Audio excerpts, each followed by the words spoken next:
Captain of Leinster, Irish international, a barbarian, Heineken Cup winning coach who's worked with the top Irish rugby players in the last 30 years.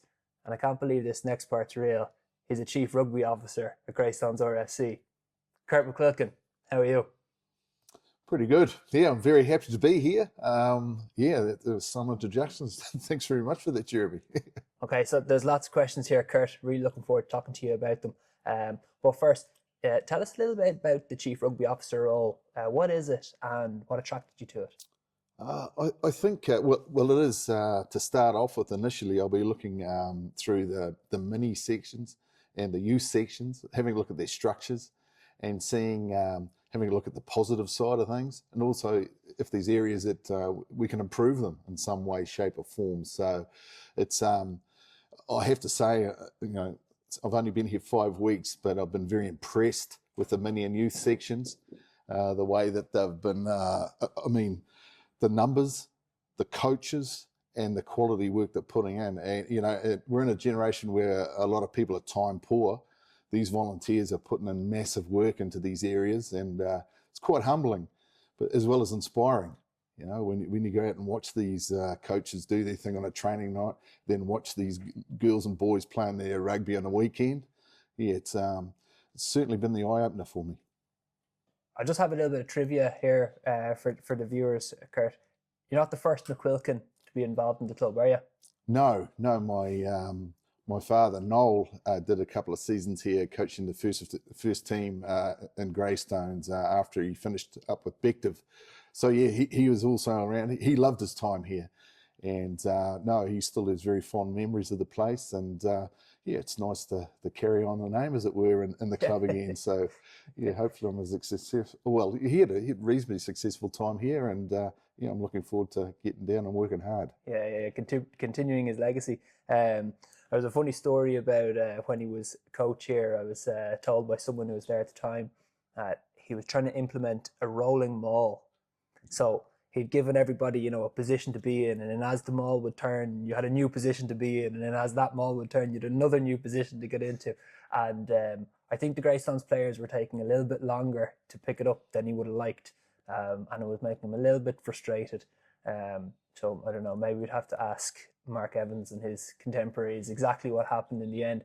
But I think maybe it's fair enough if you look at how far advanced New Zealand rugby was at the time compared to Ireland.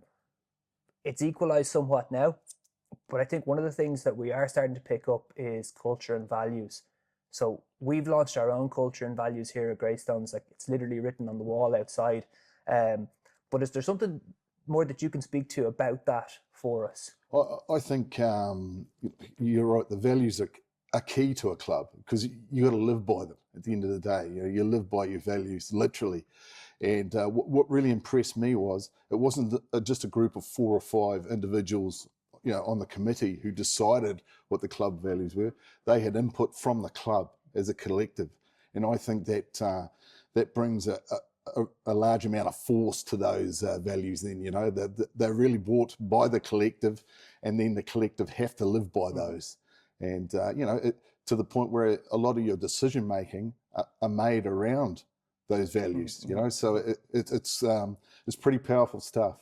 Yeah, it's interesting. When I was researching this, I looked at the German Olympics, and they're one of the most successful nations by medal count. But about 10 years ago, they weren't quite having the returns that they were expecting. So they brought in an elite sports performance coach, and he looked at their performance output, and he said, at the time they were doing maybe 30% was towards physical development, 30% towards mental development, 30% towards technical development, and maybe 10% went to culture and values. Sure. He said, guys, that's completely wrong. You should be looking at maybe 10% towards physical, 10% mental, 10% technical, 70% went to culture and values.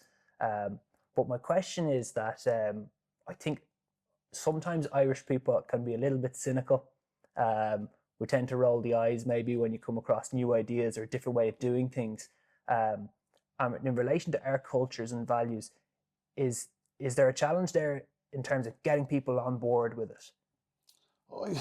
I think, like you say, sometimes, when you're in your comfort zone, perhaps, and getting taken out of the comfort zone around your values, that's probably a bit challenging, to individuals and to some of the collective around the place too. But I think, I truly think the way this club, one thing, the ambition is taken off, and with that ambition comes values. You've got to, if you're an ambitious outfit, you need values, strong values around that to keep you in line.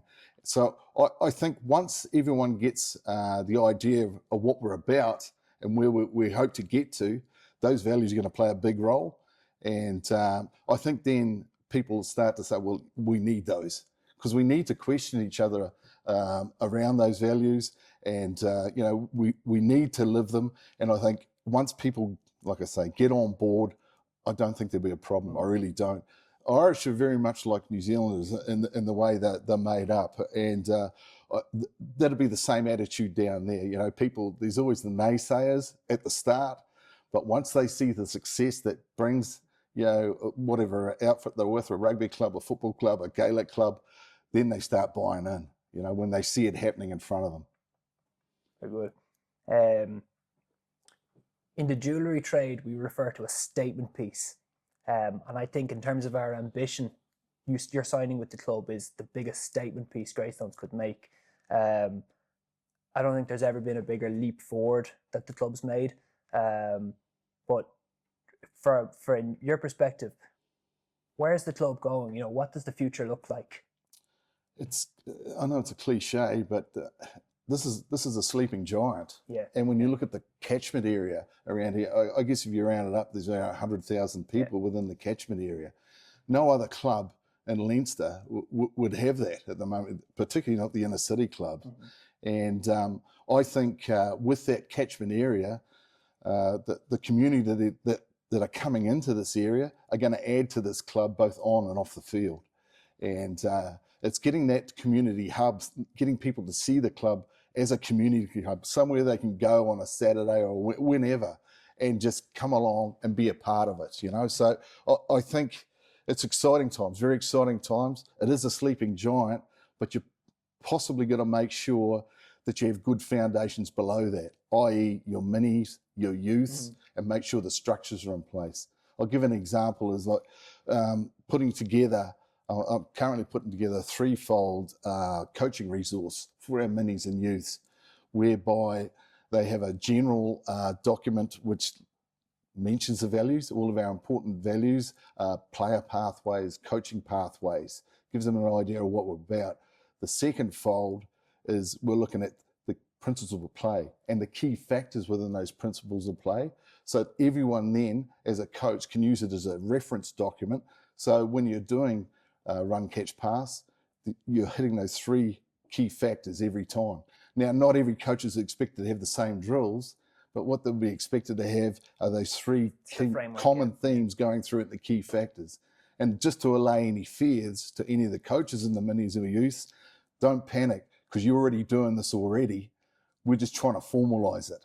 And then the third fold of that is bringing in drills and skills from Leinster Rugby that enhance those key factors and brings them out even more. So, like I say, it's exciting times, but all of those volunteers and mums and dads out there within that mini and youth structure, you're doing a terrific job. We're just going to formalise that for you and we'll carry on. Kurt, I've studied the history of this club so much that I should probably have a doctorate at this stage. But I don't think I'd get top marks because I was unaware you actually coached for a season here, 06-07. I did. Yeah. I did, Jeremy. Myself and Colin McEntee coached the first team that year, and it was at the time when the RFU, who we were employed by at the time, myself and Collie, didn't allow any employees to coach at club level. So we did a bit of a deal behind the scenes that we'd coach that season, and we had to do some pretty covert coaching behind hedges and in cars, and so that we weren't spotted or hung out to dry. But no, it was a terrific season with a great bunch of lads. We had a terrific team that year, and we're very lucky to get promoted. So yeah, we were delighted. We were a bit upset we didn't get a chance to carry it on and do another season, but no, that's a very fond memory I have of the club. Have you been in touch with any of the players that you coached that year? Oh, yeah, well, funny enough, someone were coaching out there in the youth and mini sections. I came across Rob Connolly out there, McGahn, he was out there. Yeah, there's a good few characters out there from those days, and it's great to see they're giving back to the club. You know, that's what it's all about, you know, and it's good to see out there all the different, you got mums and dads coaching, you got former club players coaching, you got guys who play for Leinster coaching, which is cool, you know, and no, they were very fond memories. Kurt, thank you so much for talking to us today. Really appreciate you taking the time out of your day. I really do think that in 100 years' time, we're going to look back at 2025 and see that as a major jumping off point for the club. We're going places in Greystones, and I think we're all really excited to be a part of it. Thank you. Thank you, Jeremy. Thanks very much for having me. Well done, mate.